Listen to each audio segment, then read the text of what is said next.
We are just getting set up because I was running a little late. I was watching Fear Street,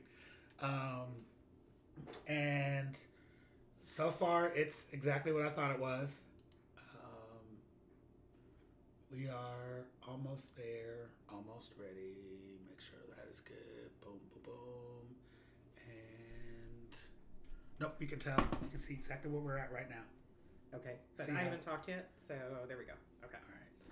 I was just worried. I know, that's what you do. We worry. I want to make sure y'all can hear me. Because you know I got lots to say, so. Listen. If anybody got lots to say, Sarah Lynn got lots to say. So we are live here. Oh, you know what? I'm Go going to ahead. just a smidge. Do all the adjusting you need to do. I was going to get a drink. Go ahead and entertain the people for a second while I get a drink. Oh. Sure, why not? Just tell me about your life. Hi, everybody. Oh, I'm so happy you're here and joining us. Thank you so much for hanging out with us during our technical difficulties. I feel like, we do that a lot here, and that's kind of a good metaphor for life, like lots of technical difficulties. So hopefully, as we move further along the line, they will get less and less and be better and better. So we got this. You know what I'm saying? We got this. How y'all doing? Look at my t-shirt. Isn't that cute? Hey, you, Jane Doe. Listen, I have something special coming for you. Soon. Soon. Soon. So, ready to get started? yes, are you? I am. This episode is brought to you by nothing, because I'm not telling. This is not beer. This is not an alcoholic beverage. It is, in fact, a ginger ale. So, don't come at me crazy. At any rate, go ahead, sis. So, hi everybody. Welcome to the Self Campaign, where we are campaigning for ourselves. I am so happy and excited that you're here with us today. Welcome to episode 3. So today, what we are going to be doing is we are going to be looking at curiosity versus judgment. Okay. So I know last week we had the homework. Yes. If you did it and you have it nearby, grab it. If you didn't, or please, there's no judgment here. This is a judgment-free zone. Just kind of think about a list of things like we talked about. Also, if you have it but it's at home and you don't have access to it right now, just kind of pay attention to what we're talking about and then take a look at your list later on. Honestly, this part should take maybe 3 minutes. If you really want to do a deep dive, it could probably take, 10 to 20. But I just think, I know we talked about a lot last week in regards to our lists, but I really want to take a more holistic approach to curiosity versus judgment and see where we're carrying that.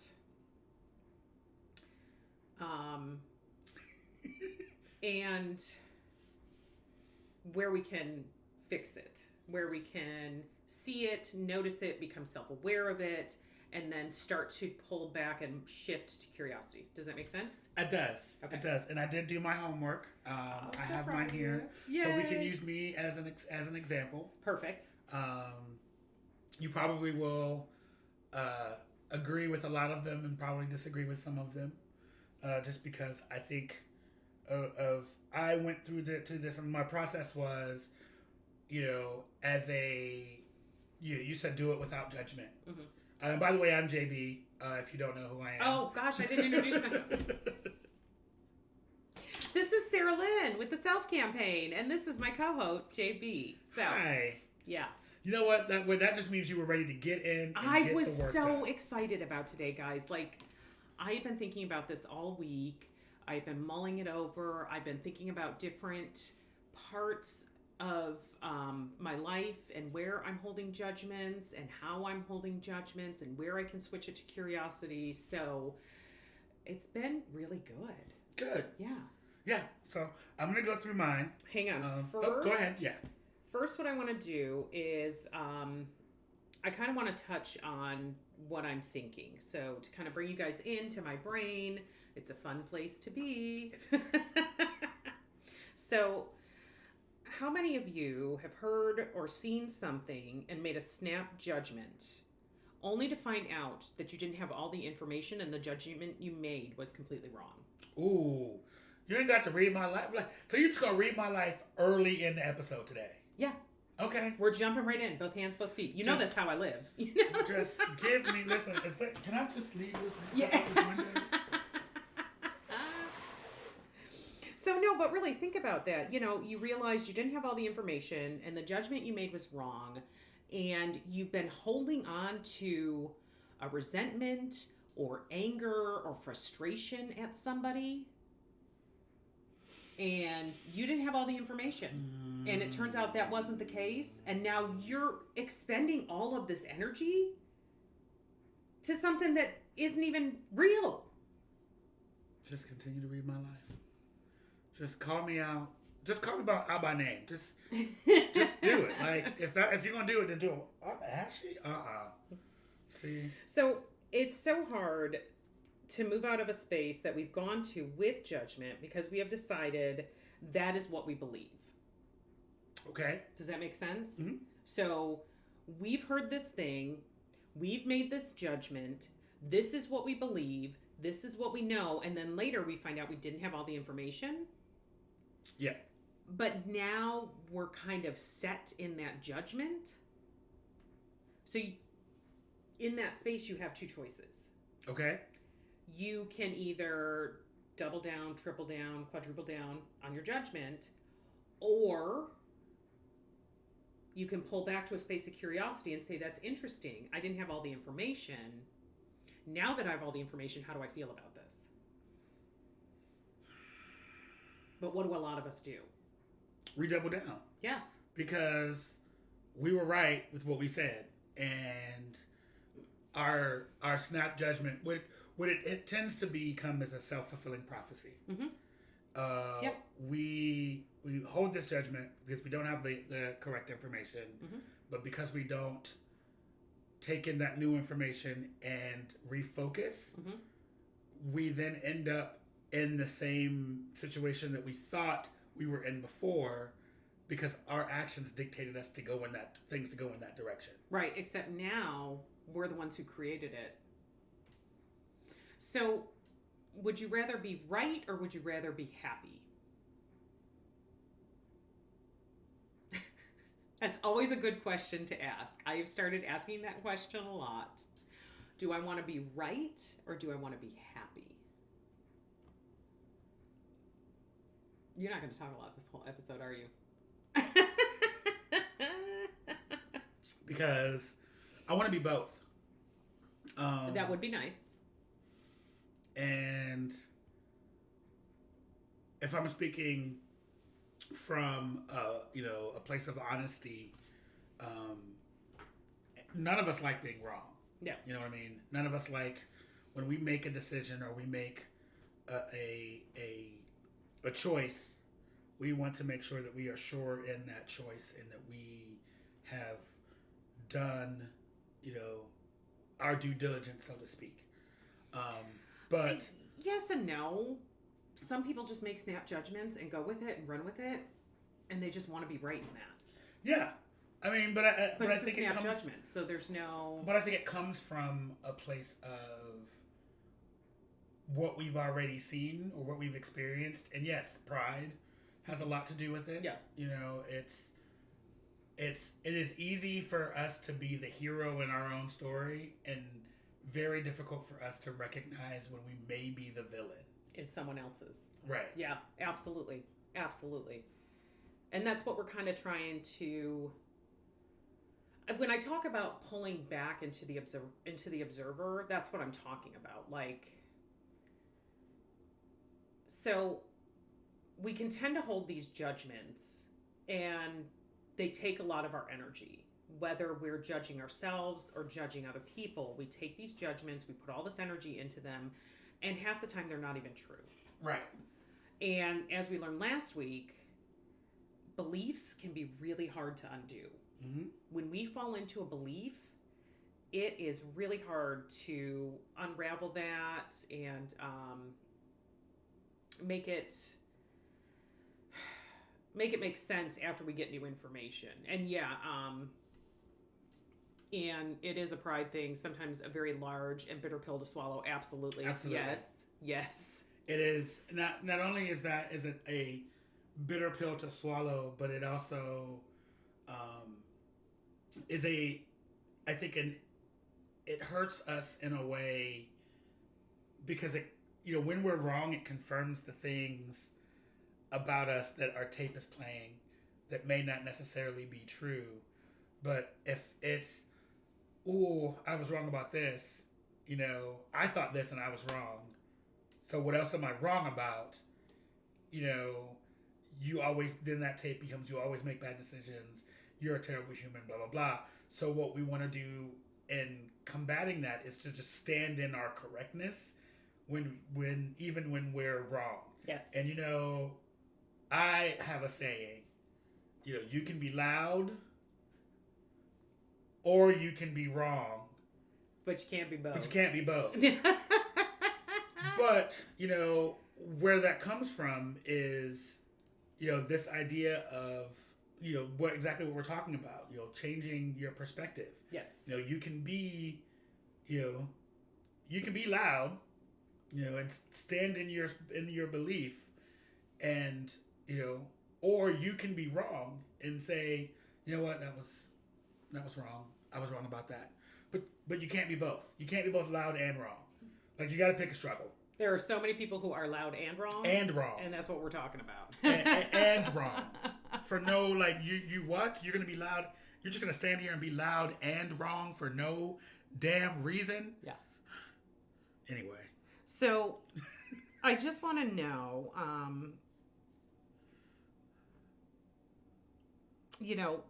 sorry, I don't mean no. Too many thoughts running through my head as I think about all the videos I've seen of people being loud and wrong.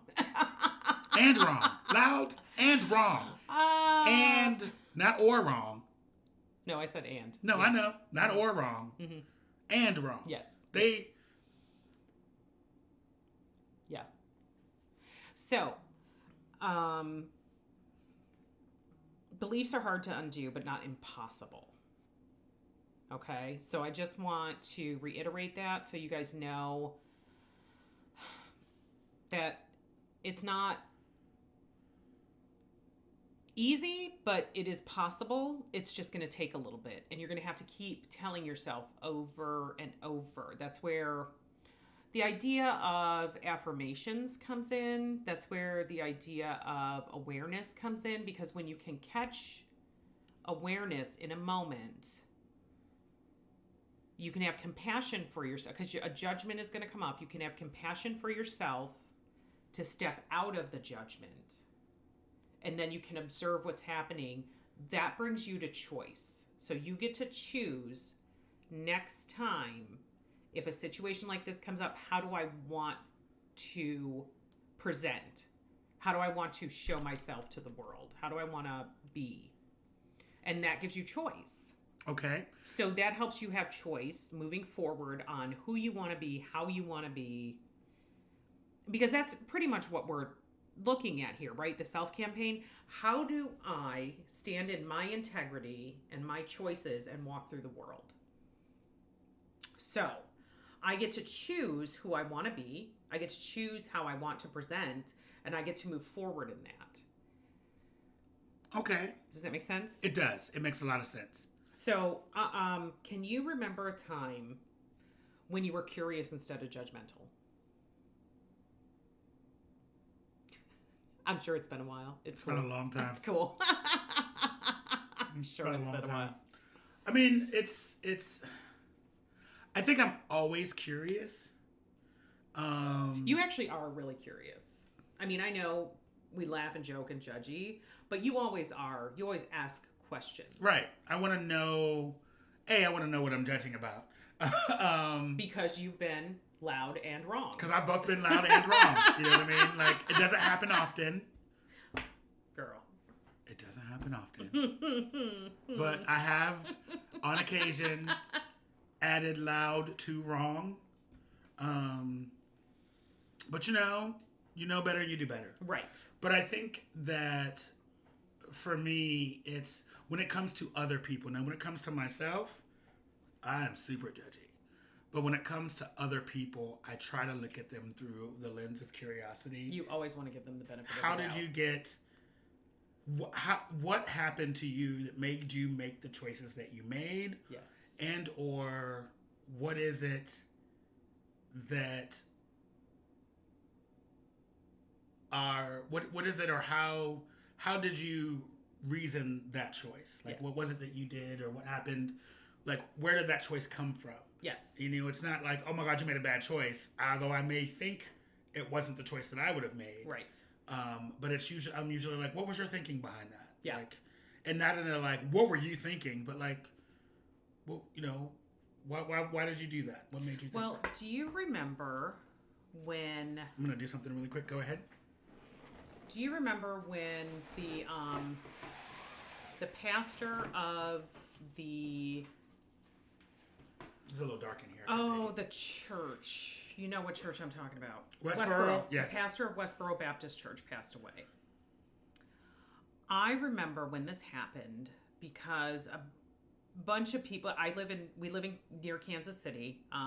The Westboro Baptist Church is in Topeka. I think? Topeka. Yeah. So not too far. It's like 2.5 hours. minutes away. No, Topeka's like 45 minutes. Is it 45 minutes? Yeah. Right around the corner. Okay.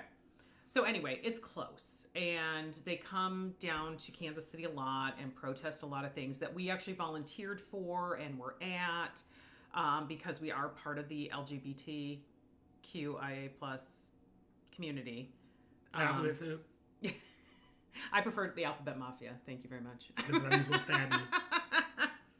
But, you know, I remember when he passed away and people were posting, you know, rightfully so. They had been harassed by these people and all of these things. And the only thing I could think was how sad this gentleman's life was. He spent his whole life in hate and anger and judgment. And I just thought that was so sad. And I actually had people unfriend me from the community because they were like, how can you empathize with this person who has terrorized us for years? And, you know, I get it. I didn't judge them for being that way either. It just, that's what hit my heart. And that's what I was thinking of. So, but I've always been a really curious kid. I was the but why kid. Same. I'm the but why dog. I drove my mom nuts. But why? Sarah Lynn, just because. Because I said so. Jinx. I already got a drink. So, you know, if you can move to a space of curiosity versus judgment and ask what brought you here, you can open up compassion. And I think compassion is a much better state to live in than hate. So, Jane Doe, thanks again for that. That's a really good thing, too. And, you know, asking somebody what their origin story is. Yes. So, if hero, villain, nice and nice. What's the origin story? Yeah. Well, because, I mean, think about it like this. As a comic, if life was a comic book. Yes. You know, you have your heroes and you have your villains. The way that you get a good sympathetic villain is to explain their origin story. Yes. You know, if they want to tear the world up because they want to tear the world up, you're like, there's nothing, like, we don't, okay. Like, you've seen the Marvel movies. Yeah. Thanos. Yeah. Is a perfect example of a villain with an origin story that makes you go, I get it. I get it. You know, Black Panther, Killmonger had an origin story that made you go, I get it. Yeah, and I get depending that. on what choices I could have made, I would have been in the same position that he was in. Like, and when we look at people with that same lens and that same light, where Curiosity. if I were forced to make the choices that you made in your life, I may have turned out just that same way. It makes us it makes our hearts not as hard to them. Yes.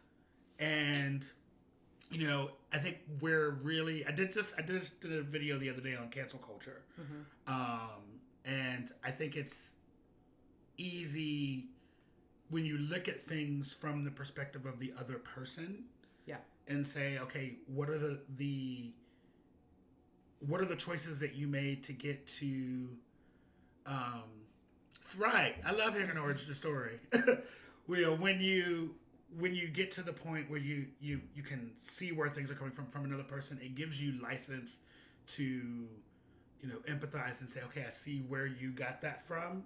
Now let's figure out how we can do better. And I think we do that within ourselves. If we learn to do that within ourselves and say, okay, like you said, step back and come from a place of curiosity. These are the choices that I made based on the information that I had. Now that I know better, I can do better. Yes. And it makes, it gives us to, we talk about giving the world a little bit of grace. Yeah. I'm very big on, giving grace to other people, but we also have to learn how to give grace to ourselves. And that's honestly the best place to start, really. When you start on this path, you will start to bring awareness. So you're still going to have judgment. You're still going to judge yourself. But what's going to happen is in the middle of your judgment, all of a sudden you're going to stop and go, oh, I'm judging myself real hard right now. You know what? That's okay. I'm not a stupid bitch because I dropped the right. You know what I mean? Like, I'm not worthless because I didn't, make the bed up today. Yes. Like, it's... And noticing where you're judging yourself is really a great place to start to see what broader subjects you hold judgments around. Like money, love, work, those kind of things. Like, as you start to bring awareness to where your judgments are and what you're saying, and you can hold compassion for yourself, step out, pull back with some curiosity and look, it starts to create a pattern for you that you can see, oh, so every time I do X, Y, Z, I get really judgy, and that's always around money. So my judgments are around money. So let me dig a little bit into my money story and see what's going on there. Or, oh, this is always around somebody I view as better than me, whether it's prettier, richer, whatever, a better position.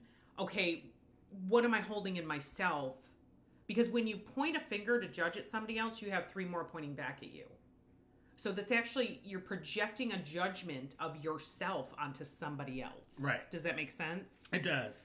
And I think Brandon just gave us a really good one too. Self-grace is hard because people struggle with feeling like that's accountability. And I think we can... Brandon, oh my gosh. I agree with you. Wait, hold on. Brandon, you are in my heart right now. Just hang out there with me for a minute, because if you aren't speaking the truth, I don't even know what to tell you. Yes, self-grace is so hard. My therapist and I are actually working on this right now, because she is like, you hold so much compassion. Like, it is a never-ending, overflowing compassion for all of humanity. But when it comes to yourself, you have absolutely none. None to give whatsoever. And there is this standard way up here that you have to reach, and you can never hit it because it's so impossible. So you're always crappy. That doesn't make sense. That doesn't sound right. So yes, Brandon, you are so right. Oh, and thank you. I doubt it that I'm prettier than you, but thank you. But I also think that, like, there is this thing that we've been taught that, giving ourselves grace means we're not holding ourselves accountable. Yes, and that's what I want to talk about. That's what those belief systems. Why were we taught that holding ourselves accountable is good, but giving ourselves grace is bad? Because for some people it means that they are you're giving yourself a pass for your poor behavior. And because I think there's a difference. This is what I'm saying. Like, this goes deeper. This goes way deeper. So here's the thing. As adults, we get to choose and we get to decide. Yes. So many of us were taught these belief systems when we were younger. You have to do this, and you should think this way, and you should be... the shoulda, coulda, wouldas. Those are all judgments. When you hear yourself say shoulda, coulda, or woulda, fucking toss it. Fucking chuck it in the fuck it bucket. Please, God, just chuck it. Okay? Shoulda, coulda, wouldas. They're gone. Because every time you do that, it's a judgment. So, anyway. It just... I gotta learn that's a good thing, because I shoulda, coulda, woulda all the time. Yes. And we get taught these things. And here's the other thing. When you can, Brandon, yeah, people weren't taught grace, but here's the thing. We can learn it. We can learn it. We get taught things not just by society, but also by our parents. And when you can step into a place of non-judgment and curiosity about your parents' origin story, it makes it so easy to forgive so much. You preach a word, don't do it. And if you can't forgive, you can at least understand, because they did the best they could with where they were at, with what they had. They were not perfect. None of us are. I tell my wife all the time, because my wife. She want to be perfect at She everything. holds that high standard too. We're both. Her standard, like your standard is high. Hers Blue's standard is in space. Astronomical. Yeah. Like, and she never hits it, and so she's never good enough, and that's so not true. So what we learn to do is we look at our parents through a different lens. We see how they did the best they could, and then we can start to let them off the hook, which then lets us dig into the beliefs that they taught us to let ourselves off the hook. Does that make sense? One of the things that as an adult, that changed me as an adult, was realizing that my parents were human and able to make mistakes. Yeah. And to not hold them to the same standards that at 25, 30 that I held them at 10. Right. Because now I understand who they are as people, human. And they're human, and you can't get everything right. And that, you're not, when, you make a baby, you're not all of a sudden imbued with the knowledge of how to raise a child in an open, as openly and honestly, without any kind of, you don't get that. You get like... The first one is always the first pancake. Yeah, like it's always... And, right? It's the first pancake. And then as you have more pancakes, they start to get better and better, right? I mean... my parents had 4 pancakes. You know what I'm saying? We have 5, yeah. You know what I'm saying? And the first pancake, you know what I'm saying? That was the test one. Mm-hmm. I was the confirmation one. I was the one to be like, okay, are we sure we did this right? Mm-hmm. You know what I mean? And then by the third and the fourth one, they was like, bet, we got this. They flipping them up and spinning them in the air and doing all kinds of stuff with it. You know what I mean? They know how long they can leave it alone without it burning and all kinds of stuff. But, if we look at it... but if you look... Brandon. Okay, first of all, I love that you said your parents' origin story helped you so much. That makes me so happy. It really can be helpful. And I also love that you said you were a failed parenting experiment. That is fantastic. And also not true. Jane Doe would probably have something to say there.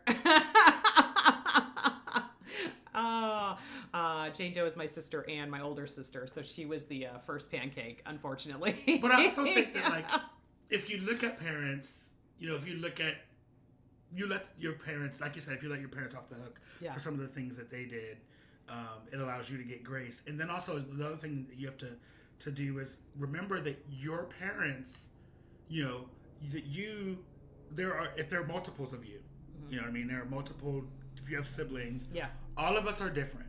Yes. We all have different, there were different ways, you can't, there's no one size fits all parenting style. Yes. And, you have to adapt to the changes of each kid. There were things that could work with my older sister that wasn't going to work on me. Right. And there are things that worked with my with me that wasn't going to work with my little sisters. Yeah. So it is always a constant learning and growing and getting it wrong. And if, depending on where you're at in your life as a parent, if you're just trying to survive, put a roof over the head, put food on the table, clothes on the back, you don't have time to think about the existential future philosophy of what could happen to this child if I choose X versus Y. You're just like, I gotta get food on the table. I gotta do. We gotta get through the day.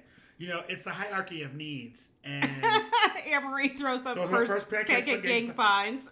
Brandon, you and Ann, first pancake gang signs. but I think that if you, I said this, it's the hierarchy of needs. Yes. You know what I mean? Yes. Like the more you are, there are some parents who, if all the needs are met, you know what I mean? Like they've got the baby, they've got a roof over their head, stable income, able to do, things. They do things like go on vacations and provide those, little bit extra memories and things to kind of solidify who you are as a person. Yeah. But if you are in a situation where you're like, all I'm trying to do is like make sure that I got ramen noodles in there so the babies can eat something. Yeah. Between my 2 shifts at work. And we need heat this winter and right, I gotta pay for it somehow. You're not thinking about like not necessarily the well-being, but the mental health of my child or the emotional health. The impact that my words and how I say things and how I do things is going to impact them 10, 20, 30 years from now. Right. Because you're in survival mode. So we just went way off topic. Yeah, I was going to say. I don't know how we got here, but we have some parents and some people who you just need to know. Somebody had needed to hear that. That's what that was. Yes.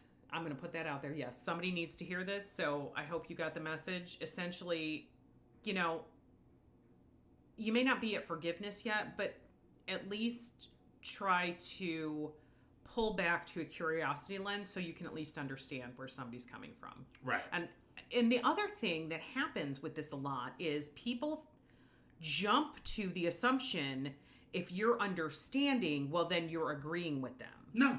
And that is not the case. We're going to talk about that next week, the difference between dichotomy and spectrum, because it's a big deal right now. So please come next week for that fabulous topic. I am super excited about that one. But anyway, I digress. So just because you can understand where somebody is coming from and how they got somewhere does not mean you have to agree with all of them and all of their choices. What you can do is open up compassion to say, I don't agree, but I understand. Yeah, I can understand. And that can open up communication. Instead of shaming, blaming, and wronging them, and which pushes them away, when you open up compassion, it actually pulls them in to have that conversation. Does that make sense? It does. And everything that we're saying, or everything that Sarah Lynn is saying, because I ain't saying shit, but everything that Sarah Lynn is saying, I think can also apply to yourself. Yeah. Yep. When you because there are things, I know it's going to sound weird to say that, like, we have thoughts that we don't agree with. Yes. You know what I mean? Like, we can say, like, we have thoughts to say, the tape that plays in our head. Yes. Those are thoughts that we don't agree with. And, saying to ourselves, I don't agree with that, but I understand where that comes from. Yeah. Gives us a chance to have the conversation. Well, where does that come from? What can we do to undo and how that to unravel that and hold compassion and say, because usually when you go back, because it's not our words, yeah, it was somebody else's words. So that first thing can be a lot of anger, a lot of sadness, a lot of regret, and that's okay, because you can step out of that into compassion for yourself and say, well, I understand why I thought those things, and I understand why I say these things to myself, and I understand where it came from. But I also know for a fact now, 10, 15, 20 years later, I don't have to carry that anymore. I saw a meme the other day, and it was a backpack with mountains in it, and it said, "Girl, put those mountains down. You were only meant to climb those, not carry them." Ooh, I like that. Mm-hmm. So, go ahead. I'm just reading. You go. You keep going. I'm just reading. Oh no, I was saying that I was looking at those too. Jane Doe says, speaking as a parent, you judge yourself harshly and then reflect it to your children. When they display traits you don't appreciate in yourself, then sometimes you find yourself being loud and wrong. And what did I tell you? You can't be Oh, and loud and wrong. oh, we But love you know, you. those are times. Those are times that I regret as a parent. I think every parent has those moments where they feel like neither one of us are parents. You know what I mean? Like, No, we no. don't have children. I raised my 3 siblings when they were little, and I did a lot. That was there's a lot to unpack there. But as a result of that, I do not have children. Yeah, I don't have no kids. Listen, I love all my play kids. You know what I'm saying? I love my play nephews and nieces. I love my real nephew. I'm gonna love this next one that comes through too. But that's not for me. Yes. That's not my ministry. Yes. And but I think in those times, it's always as parents, I'm sure that you have those feelings where you do regret some things that you've said and the things that you've done, with your kids, and if you could go back and do it all over again, you would do things completely different. But here's another place where you can teach yourself compassion. You can hold compassion for yourself and say, at that point in time, I was not where I'm at now. And if it was now, I would make a different choice. But unfortunately, that was then. And what I have right now is this moment and moving forward. Now, what can I do now to repair or to show my appreciation and love, or all of these things? Like, a lot of us get stuck when you talk about regret and you talk about,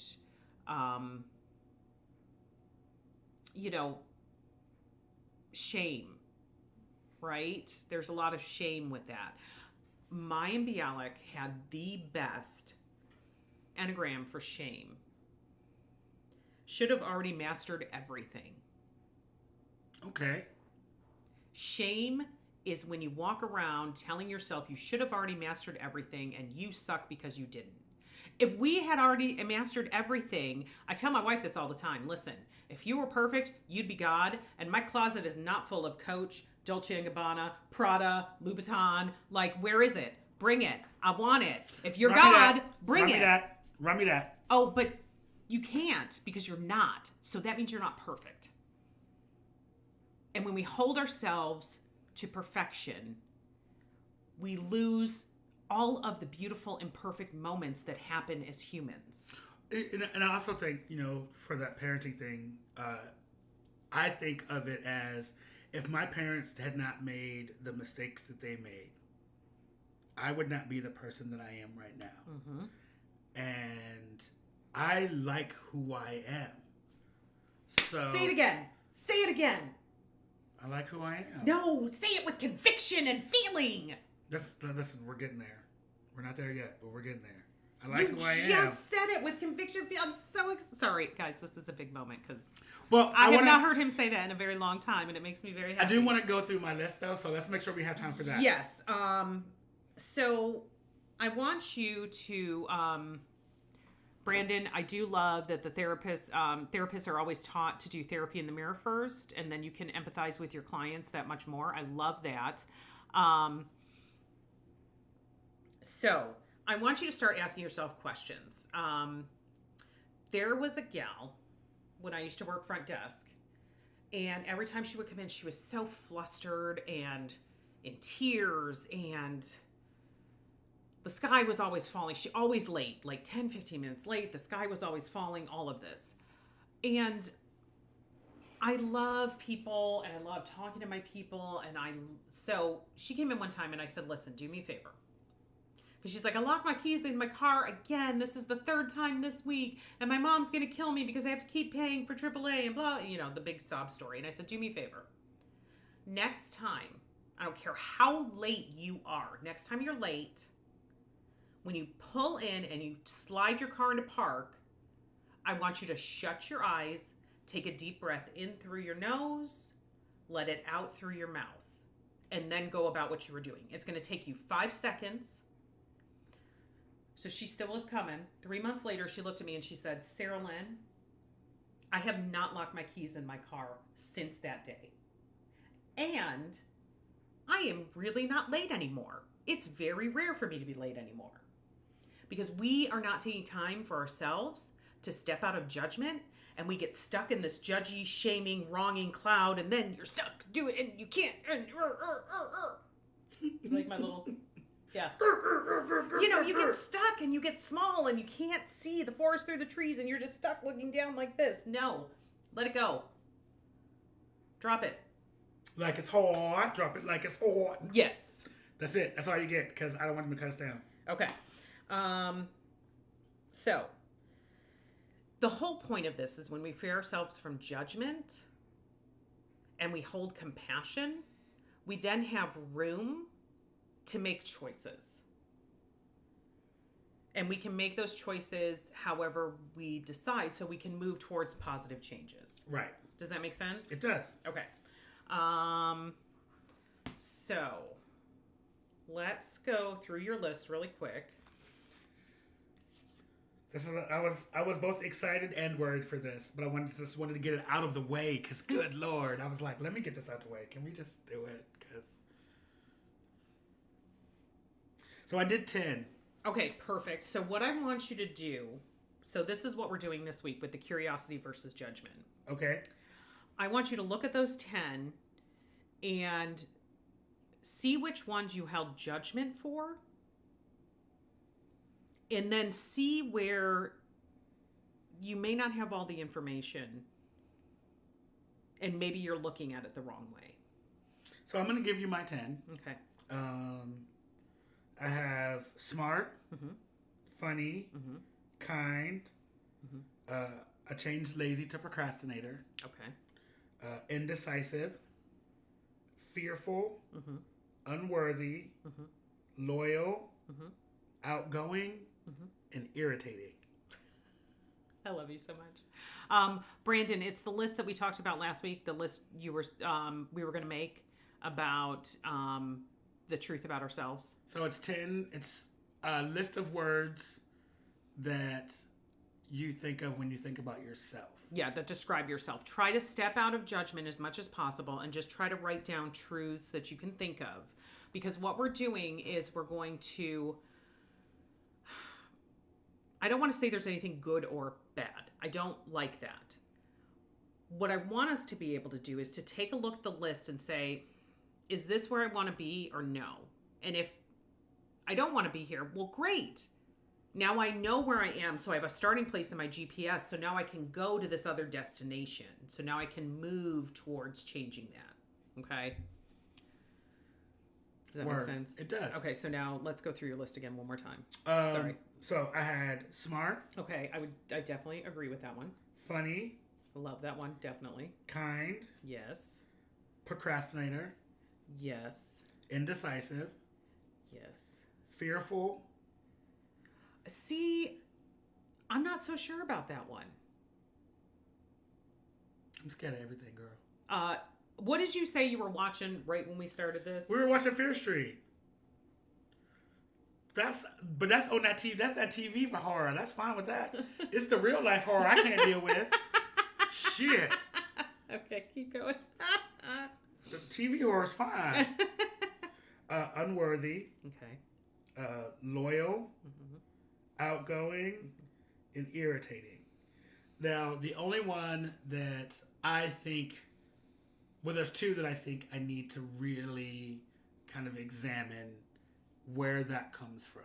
Now, really quick before you tell me that, when you guys go through your list, I know I said don't judge yourself, be kind, but you're going to judge yourself. That's just, we're learning how not to. So you're going to, and it's okay. Don't hold judgment for, like, I get into this judgy spiral, like, oh, I just judged myself. Dang it, I shouldn't be. Now I'm judging myself for judging myself for judging my, What? I know I'm irritating, Brandon. You don't have to tell me.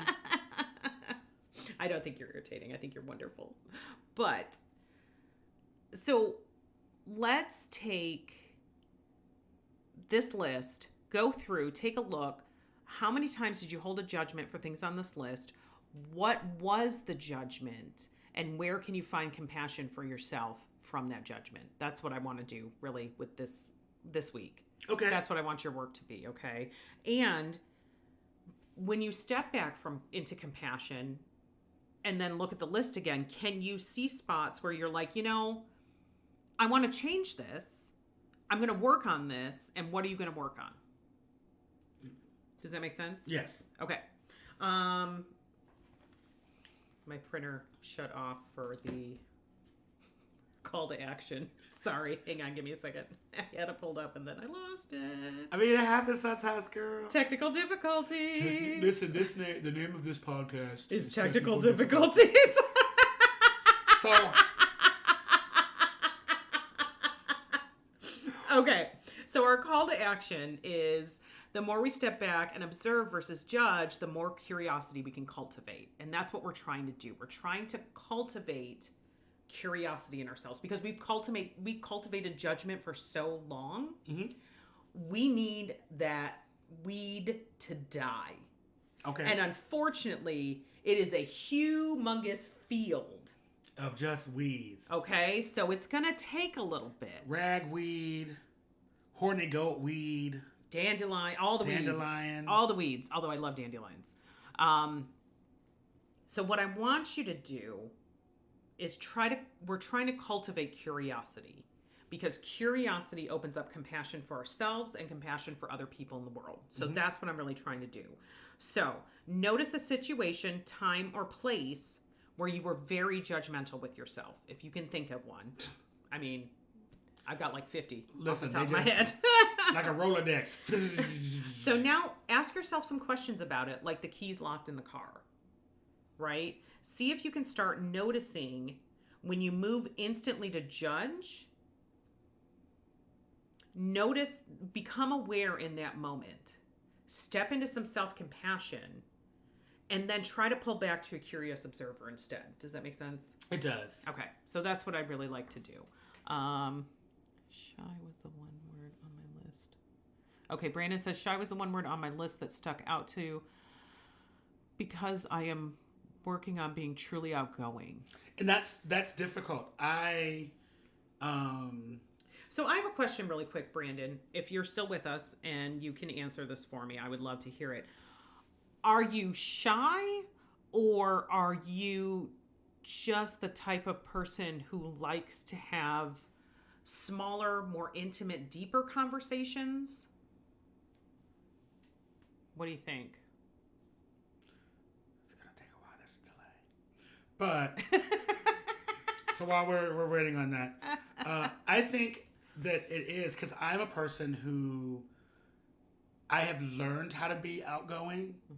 I have learned how to be effervescent for those, that's y'all's Scrabble word to the day, effervescent. Okay, you're a bit of both. So when you say you're learning to be outgoing, what does that mean to you? I'd be interested. Like, I'm trying to figure out what the judgment you're holding for yourself is, that you're wrong for not being outgoing, so you're trying to change that. I guess I'm just trying to figure that one out, because that's interesting to me. Because, okay, so here's the deal. I used to be really outgoing. Jason can tell you. That wasn't really who you were, though. So it was a lot of booze. Yes. And the booze made it so I wasn't so self-aware and self-judgy. Self-conscious. So then I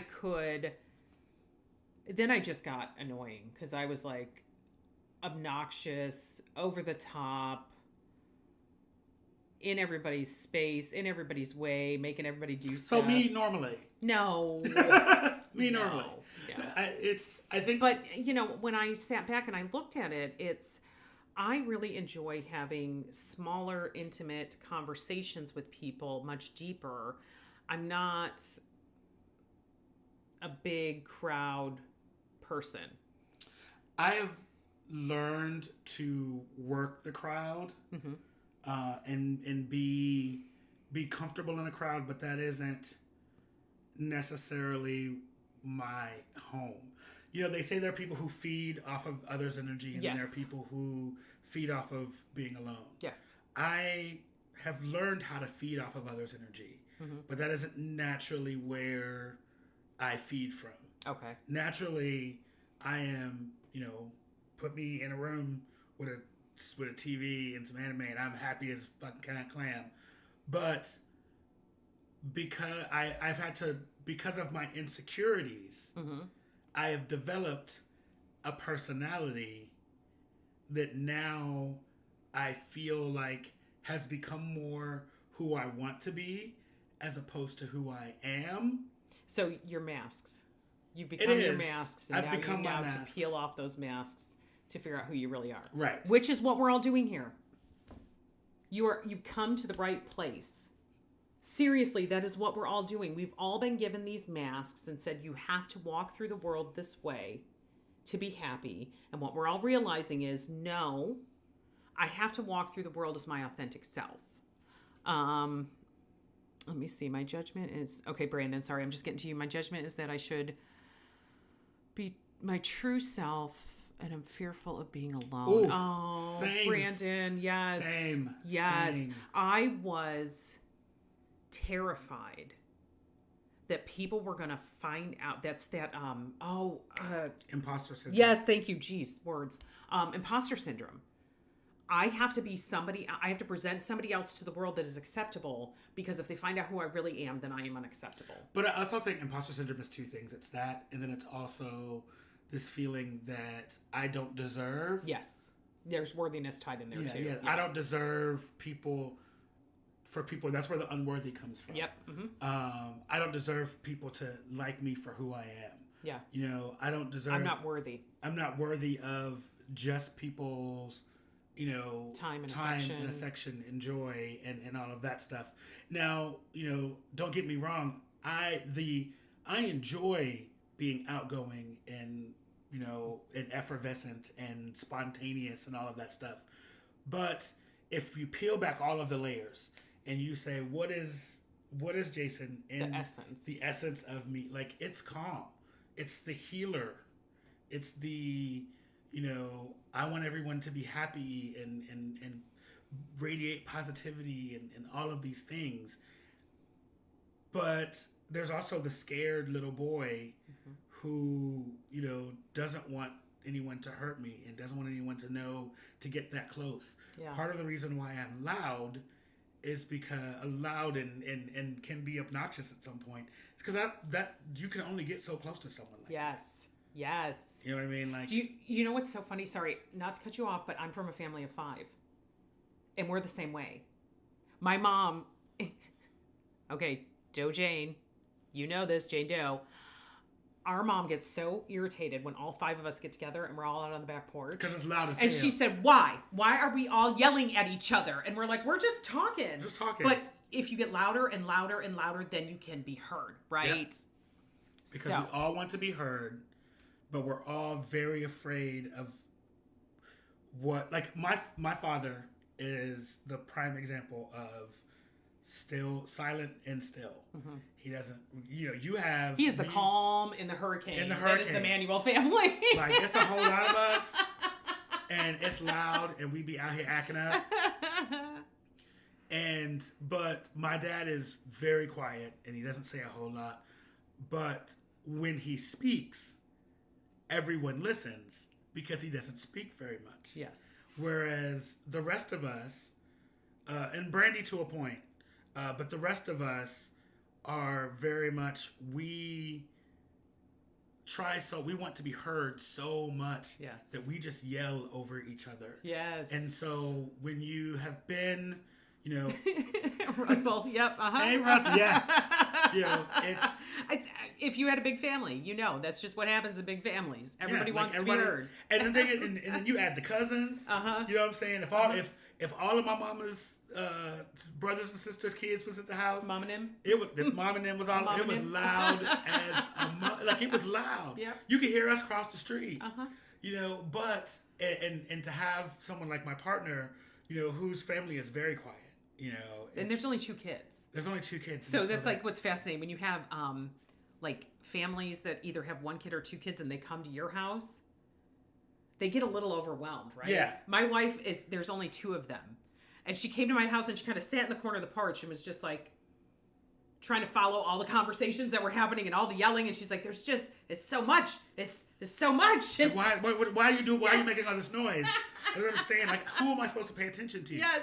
And like, we're like, all of us. Yeah. You know, because even though there's like 7 of us in a room and we're all yelling and talking, we have learned how to pick up on all of the conversations And follow them all. And like, it's funny because my dad has been my parents have been married for 41 years. It'll be 41 years next year. Maybe this year. I don't remember. They've been married for a long ass time. Yeah. But like my dad, although he's quiet, he can now sit in a room with everybody and pick up each of the conversations. Uh-huh. And How long did it take him to do that? long time. And yeah, like and I'm a middle child too, Brandon. So, you know, I have my older sister and then I have 2 younger sisters, and of all of us, you know, I think I've said this before on this podcast or on a different podcast. My mom had 4 brothers and sisters. Mm-hmm. All of those brothers and sisters had 4 kids. Mm-hmm. All of those 4 kids are all around the same age, within like 1 to 2 years of each other, with the exception of my cousins Mona and Michelle. Mm-hmm. So, of all of us, you know, it was always at the very least 20 to 25 kids in a house. Yeah. You know, at one time. Yes. Everyone vying for attention. Everyone vying for, you know, the spotlight, Affection. the space. You know, we were, you know, and we were the ultimate gang, because Yeah. we would fight each other and gang up on each other all day long. But don't you let somebody on the outside say one word about anybody in that family, because we all coming at you. Yeah. They used to be like, "Are y'all a gang?" Because it's just, and then like my brother, me and my sisters, all of us are the youngest of each set of 4. Yeah. So we were always the ones that were being like, you know, you gotta hold on, you gotta take care of them, Yeah. because that's the baby. Yes. So my older sister's the baby of the older kids. Yes. I'm the baby of the second oldest. Uh-huh. Brandy's the baby of the third oldest, and Jackie's the baby of the babies. Yeah. And so it is like they're always like, y'all, we gotta make sure that they're good.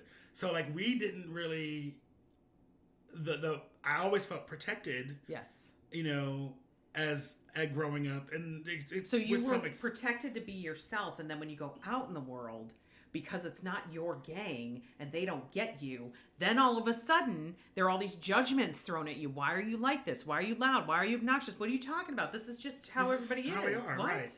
Like, Yes. when people are like, "Oh my God, you're so loud," I'm like, I don't really think I'm that loud, because I can name 12 people who are much louder than I am. So Anne has a really good thing for you. Introvert versus extrovert.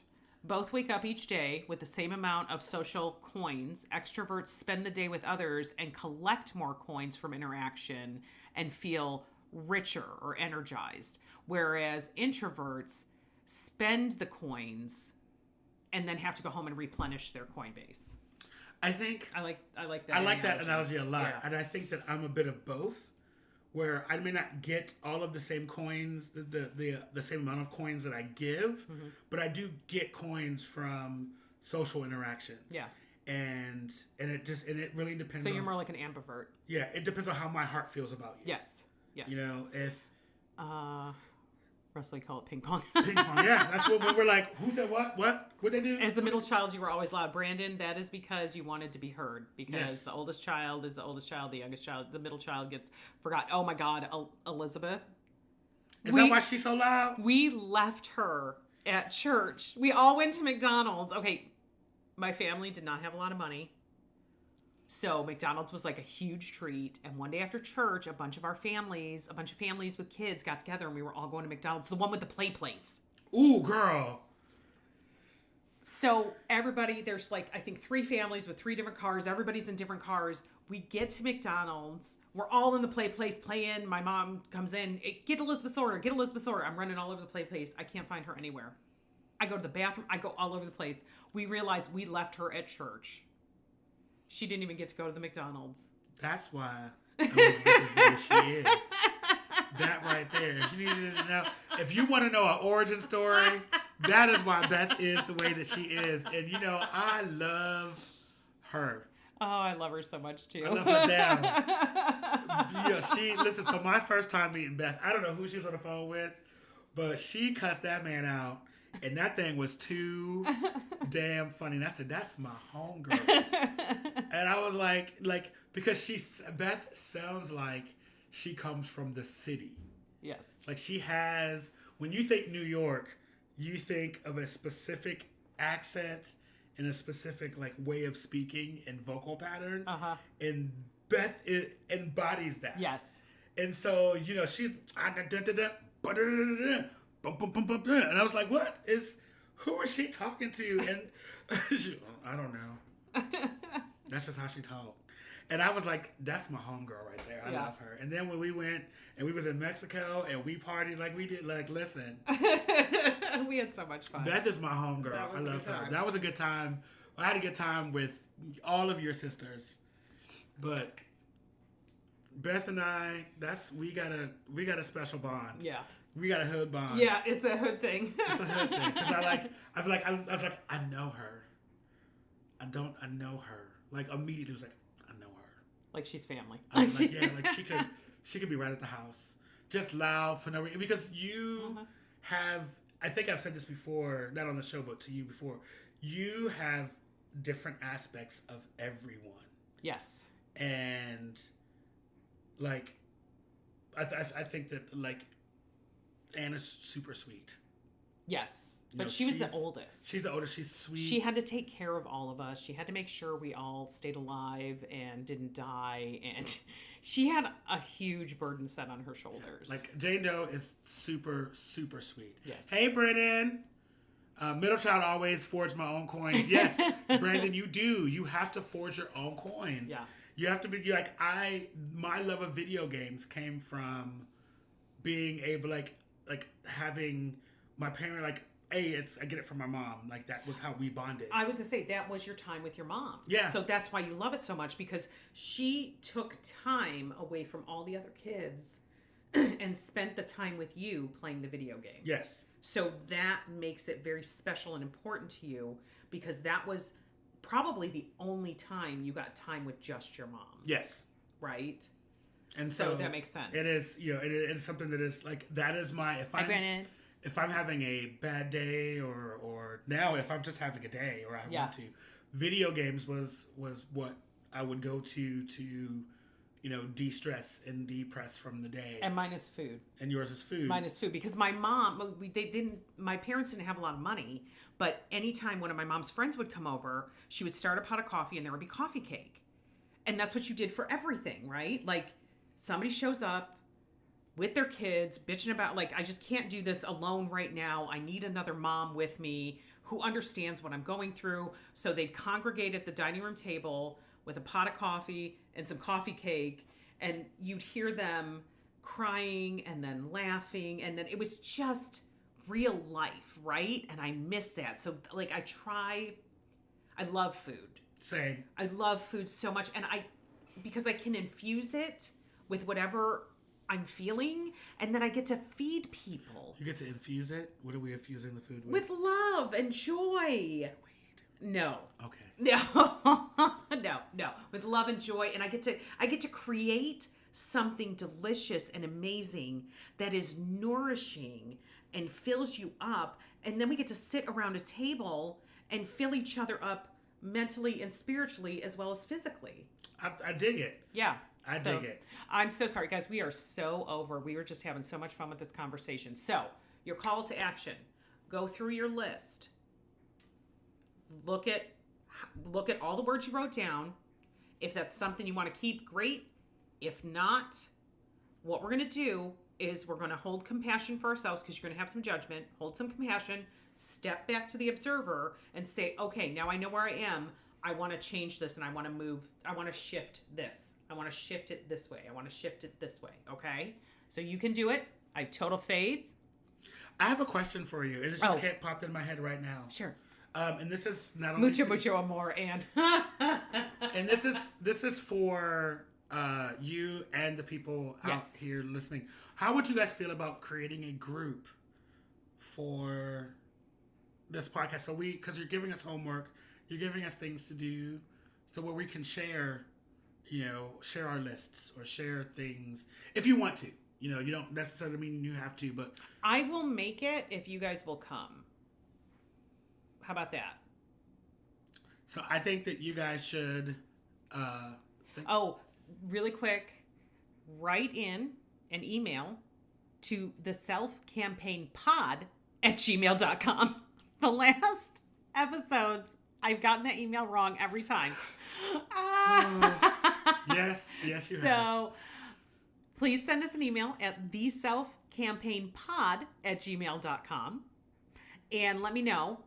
Brandon, I hear you. Yes. Okay. If I get enough of you interested, I will create the Facebook group for you guys. Okay. Okay. Because then I'll have to monitor it and all that fun stuff. So.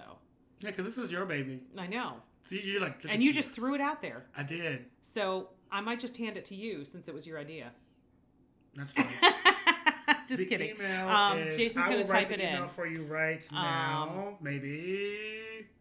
I'll send it to you after. Yeah, so it is the self, SELF, campaign, CAMPAIGN, pod, POD, @gmail.com. And Anne had a really good idea. If we can somehow get it on the screen, like where the KC Caffeine logo is right there. Yeah, maybe I will make it. I will do that. Put it on there. Okay. So we love you guys so much. I got some church announcements. Yes, I just want to say thank you so much for listening. Thank you for joining us. I know we ran over today, but we just love talking to you guys and talking about really important things. So I love you all so much. Okay, go ahead. All right. So a couple of 2-3 church announcements. Number one, thank you guys for being here and listening to us ramble about life and being good. Russell, thank you. Yes, thank you so much, Russell. That is it. The selfcampaignpod@gmail.com. As you all know, this is my dream. I'm realizing my dream. Yes. I want to show you guys something. This is I'm so super exciting. Excited. I don't know if you can read it. I have business cards. There we go. There it is. I have Kansas City business Alternative cards. Podcast Collective.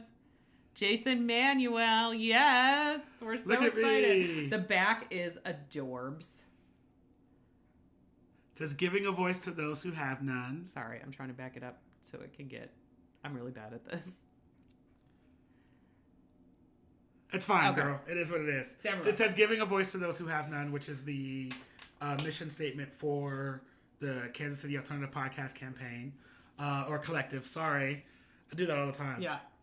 Tonight, from 9 to midnight, we are doing Jackbox games. It is 18 and up. This is not your mama and your grandmama's Jackbox. Oh my gosh, it's Don't going to be bring so your much kids. fun. It's going to be so much fun. Twitch.com/KC Caffeine Gaming. I will put the link up in all the places so that you guys can join in as well.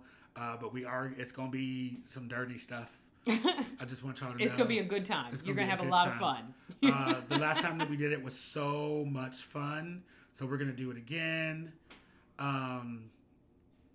Let's see. Yes, the rainbow is everything. Yes, Jane Doe, yes. As you guys know, this is all done by donation and or Patreon support. Yes. So if you like what you hear, please give to. There's a button on the screen that says donate. Go to donate from there. The patreon.com/KC Caffeine is where you can donate. Jane Doe, I have a mug coming your way as soon as I design it. I haven't had anybody do that. As soon as I design it. Yes, I love this shirt. I got it from Loot Crate years and years ago, Brennan. It's But we love you guys so much. Love you. Thank you so much. I love having the interaction. I know the first episode we didn't quite have everything ready. I love interacting with you guys. I love when you guys comment. If you have some questions or ideas for an episode you might want to hear, please, please, please send us an email. I do have an Instagram page, I think. Jason's going to help me take a look at it this week and figure it out because, you know, technology and we're kind of frenemies. We can be in the same room and it's cool. Once we start interacting, it can go south real quick. Okay. So we're going to figure this out. If I need to take, I'm going to end up taking over the Instagram account too, I bet. No, I think I can do this. I have faith. I could do this. I got faith It in may you too. take a little while, but I could do this. So, But the last thing I wanted to say is there is going to be some rebranding of things. Perfect. That's going to happen. It's going to be amazing, and you guys are going to be excited to see what's coming down the pipeline. I am excited to see what's coming down the pipeline. I'm so excited you guys are here. Thanks for hanging with us. You guys are amazing. I have faith in you. You can do this.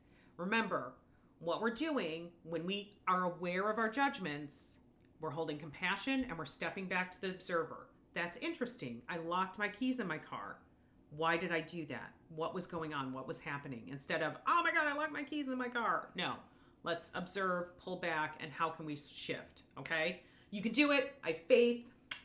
I love you all. Love you all. See you guys, some of you later tonight. See all of you later tonight. Yes. And we better. Don't forget to like and subscribe. And share. And share. Tell all your and friends. do all of that stuff. Tell your mom and them. Tell your mom and them. All of them. Your mama, your mama's mama, your mama's mama's mama. All of them. All right, guys. Mwah. Yes, technical difficulty.